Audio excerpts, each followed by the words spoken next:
You energized? Yes. Ready for the day? Ready for some more love? The next person I'm bringing up is our beautiful love doctor. Kathleen Sims is co-founder of the Center for Conscious Living in Pleasant Hill, offering a revolutionary counseling and healing program along with teaching transformational weekend spiritual intensives. She facilitates the WOW Women of Wisdom in Walnut Creek. I've had the honor to speak there. Really powerful group of women. Kathleen has developed a growing circle of spirituality-minded women that gather monthly, empowering each other and gaining inspiration from a variety of inspiring speakers. She's a sought-after speaker herself, teacher, and spiritual healer. She has over 25 years of experience. You must have been 12 when you started, right? Empowering singles and couples in attracting and maintaining deep, abiding love, and transforming their lives to be expressions of their authentic heart and their soul's destiny. Kathleen has dedicated her life to spreading love in the world by healing one heart at a time. Having answered her calling, she passionately helps others discover their authentic voice, claim their birthright of living their inspired soul's purpose, and manifest deep, abiding true love that promises to last a lifetime. And by the way, she's a #1 best-selling author of 5 books. So you can also get her signature on her books, including Wake Up Women, Embrace Our Authentic Self, Wake Up Moments of Inspiration, a lot of waking up here, A Juicy, Joyful Life, and Come Out of Hiding and Shine. Please help me welcome Kathleen Sims.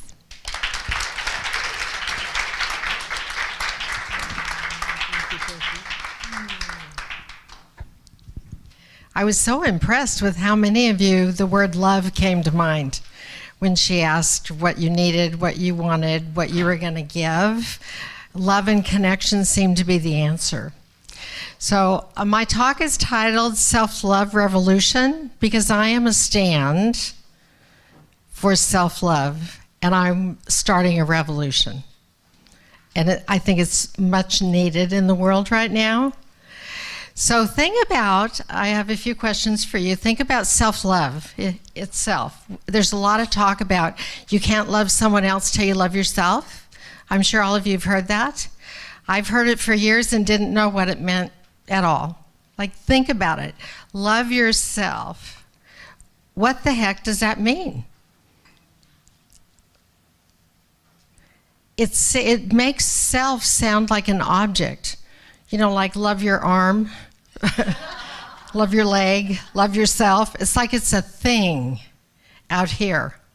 Now, we can sometimes think about it and do loving acts, like go get a massage or, do some activity.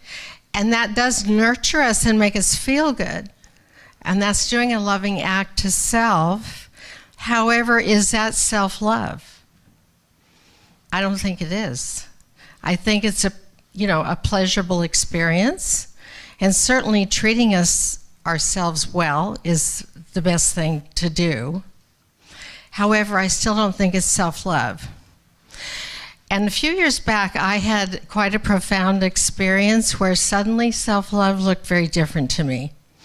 So I have to wind the clock back and to when I was in high school. That was prehistoric, but I was 16 years old, sitting in a cafeteria of 200 kids, and 2 guys came in the door across the room, and one of them was dressed up with a tie on and a suit, which in high school is kind of strange.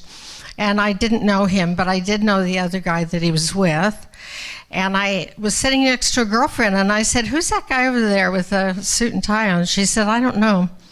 And I looked down at my plate of food, and a voice spoke through me, which said, "I'm going to go out with him." Now, it was not a good idea from my own mind. And then I looked down, and the same voice said, "No, I'm not. I'm going to marry him." I wondered who was talking, and when that voice came through me, it was like a bubble came over me, and inside of me, I didn't know what was happening to me, and I started vibrating. And I saw simultaneously a picture. And the picture I saw was married to him with 2 kids and a dog and living in suburbia with a house and a white picket fence. Now, I had other plans. That was not my plan.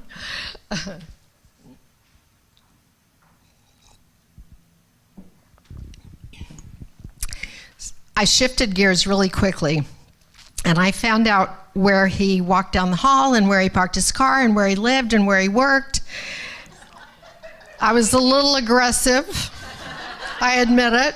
Actually, ruthless might have been the right word. Now they would call me a stalker if it was in this day and time. However, it worked. Before I was 18 years old, I was married, had a child, a dog, and we had already purchased a house with a white picket fence. Then I spent 15 years trying to figure out what happened to me. Like, what was that, and where did that come from? At the time, I was only 17, so I didn't understand what happened to me. I did a lot of inner work and research and reading for 15 years, trying to unravel what happened. Came to the conclusion that it was a destined partnership that I would call a soulmate relationship, out of which I learned so much. That's when I went out in the world and started my business, creating my business, the Center for Conscious Living, and helping other people have love in their life, soulmate love, to transform a relationship one already has to soul connection, or if one's single, to attract at that level of a soulmate level. And to me, soulmate is connecting, having a complementary purpose in life. There's a lot of talk about soulmate. I think the word is overused. I think a lot people really mean, I just want to have lasting love and deep connection. And now we've labeled it soulmate. And there's relationships that are lasting love and deep connection are wonderful. We don't have to have a soulmate to have that deep connection. I see a soulmate, though, as having a complementary purpose. And my husband, his name was Jim, he so had my back with the work that I do. So I need to sort of roll the clock forward, like 4 decades. That'd be good? Raised 2 sets of children. We did a lot of things. I learned a lot. A lot of my work came directly out of our relationship when we would crash and burn and then, grow and learn and move to the next level. I know my daughter, one time somebody said, your parents are divorced, right? And she said, oh, no, they haven't. No. And then she said, oh, wait. Maybe 3 times, been remarried because over 40 years we had a relationship that just kept growing and changing, and we became different people. And thank goodness we were still on the same path instead of a different one. So after 40 years, actually, we were standing in the hallway one morning, and he hugged me.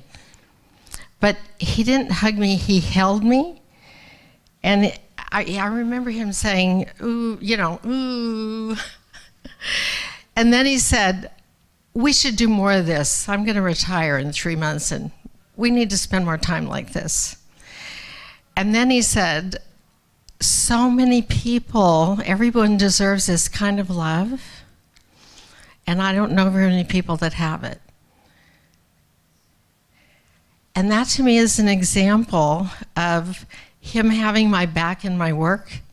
He knew when I was out teaching, I was teaching from a place of we, and he was home taking care of the house and the kids and working.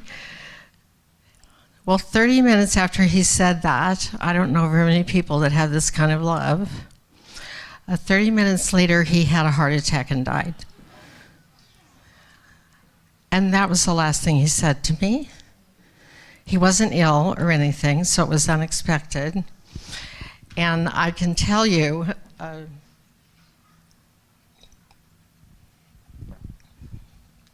having gotten married and having kids when I was 17, when he passed away so suddenly, I basically went into shock, as you might imagine. And I had never lived alone. I was doing my business only part-time. I had never supported myself or taken care of myself by myself. He and I were the center of the family, but it was a we, helping people older and younger in our family. And all of a sudden, it wasn't a we, it was me. The family shifted to a matriarch. And that first year in my grieving process, I had to get serious about my business. I had to double my business in a year. And I had a wonderful spiritual coach that donated a year's worth of coaching to help me get to that goal, and I did, which was quite amazing. What happened to me, though, in that grieving process is what was even harder for me was it was an identity crisis. Because I had never been in the world from this new place. So I was thinking about Jim and missing him after about a year went by. And one day I realized, I looked into my heart, and what I realized was that there was nothing missing. That I had a heart full of love. I had been so loved. And I had a heart full of love memories.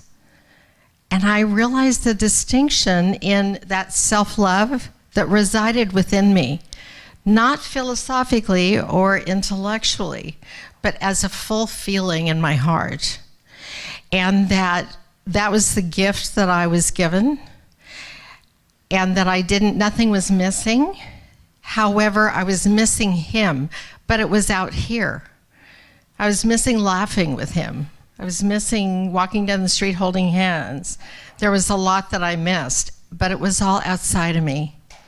That's what the profound insight for me was. And what I got out of that is what self-love really is.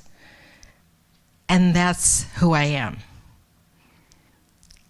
It's being love before doing love.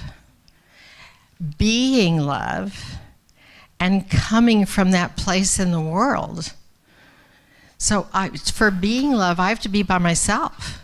It's not about being with another. And tapping into the love that is already so. It's a vibration. It's an energy. It's actually the natural essence of who you are. You were born that way. And then we got very busy doing other things and disconnected from it. And thought who our identity was, was Kathleen, or what we're doing in the world, that kind of thing. When really, at the basic internal core of each of us, love is who we are. So as a gift to each and every one of you, I'd like to give you a present right now, and that is we're going to do a really short visualization. Would you like to experience some real self-love? Yes. Are you willing to close your eyes? Fairy dust. We're going to do fairy dust. So uncross your arms and legs and close your eyes. And take a nice deep breath.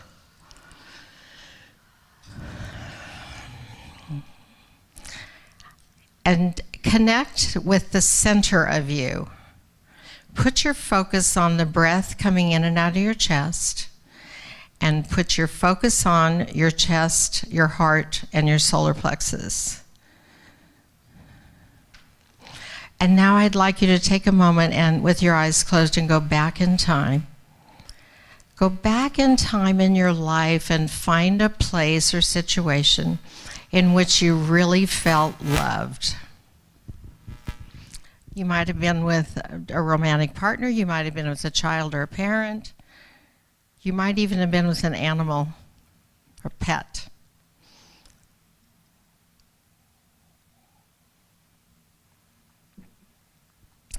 Notice if anyone is there, or you're by yourself.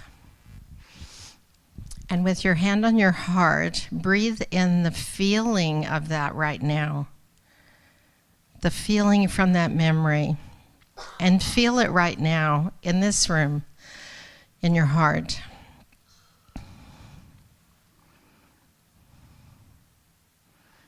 It's warm and full.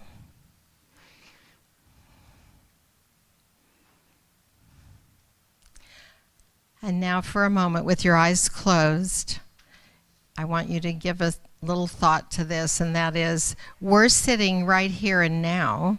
We're not back then in that memory. You're feeling the feeling right now from that memory. And no one else is here from your outside life. And yet you're feeling that feeling. Who generated that feeling? That feeling came from the core of you, the center of you. And you activated that love energy that you are. And it's infilling your heart. It's already there. There's no place to go and there's nothing to do but to be with the central core of yourself. And that's what self-love is. It's like a space to bask in, radiating out from the center of your heart and radiating all around you, extending the energy of that love to the people around you and in the room. Like we're in a bubble of love.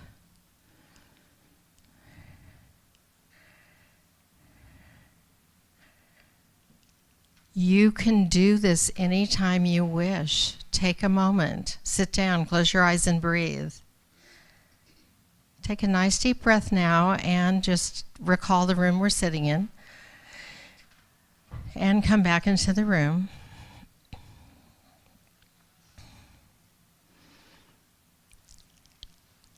You can hear a pin drop in this room. Have you noticed? It's like very Zen-like, the feeling. How many of you, raise your hand if you would like to join me in a stand? I mean, look at the chaotic world. The world is a lot of chaos out there. It's very easy for each and every one of us to lose our center and be distracted by the world out there and what's going on and other people's upsets and all that kind of thing. This is the antidote to that. This is the place to go, is to be by yourself and go back to the central sun of yourself.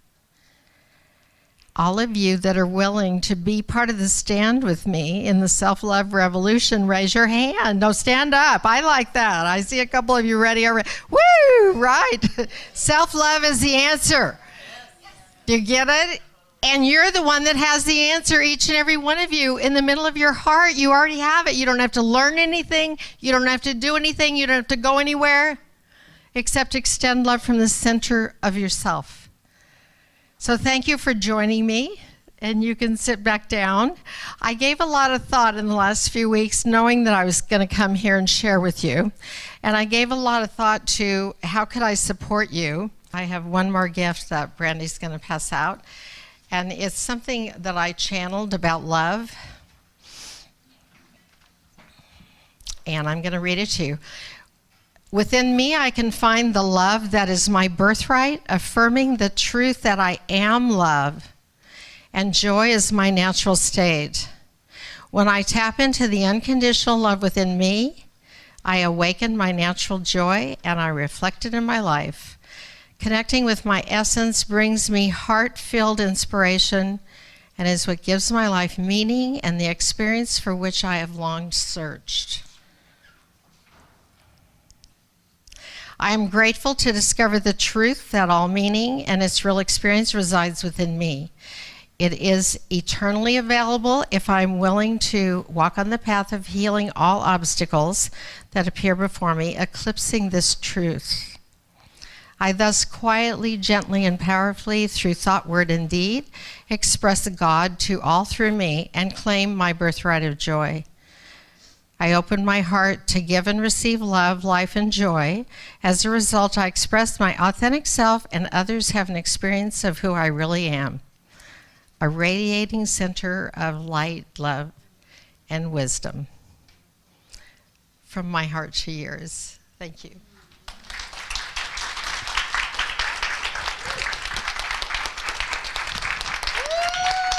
One more big round of applause. Whoa, take it all in, girlfriend. Oh yeah, I'm supposed to.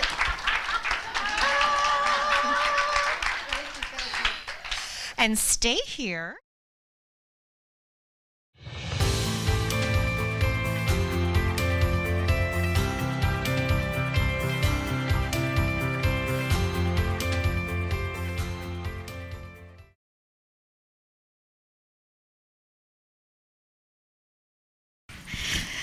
Yes. Dot, did you? Yeah, come on up. I mean, I'm feeling very happy and complete, but let's keep sharing. I love it.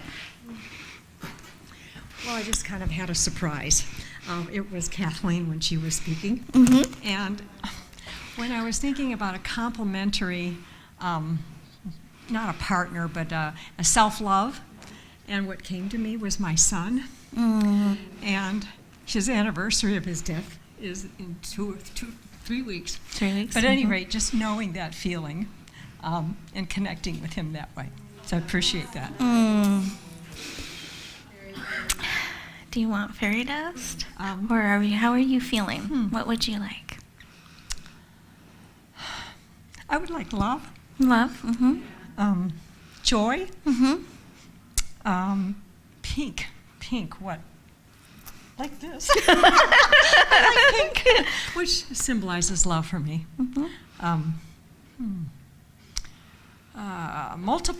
Multiple fairy dust. Okay.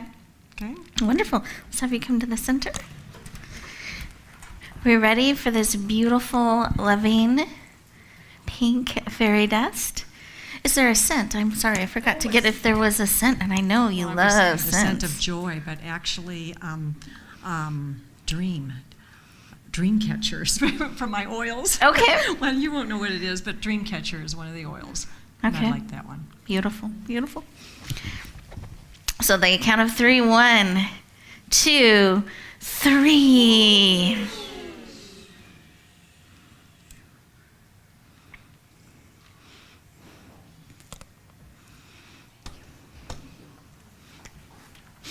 Mm.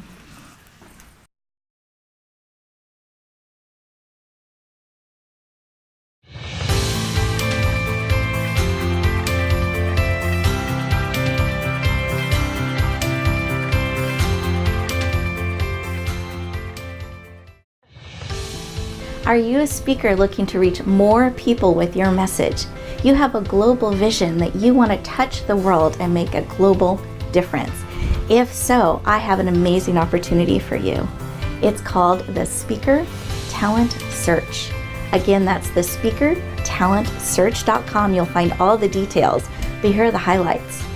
With one application process, you get clarity on your message. You get to fine-tune how you want to reach the world. Then you'll have everything ready in one place for the opportunities when they come. Second, we select you as a finalist. You get to come in and audition with a 7-minute audition, open up the door to hundreds of speaking opportunities. I hope you lean in. I hope you say yes. We would love to hear your message. Help you touch the world powerfully. Again, that's the speakertalentsearch.com. We look forward to hearing your powerful message.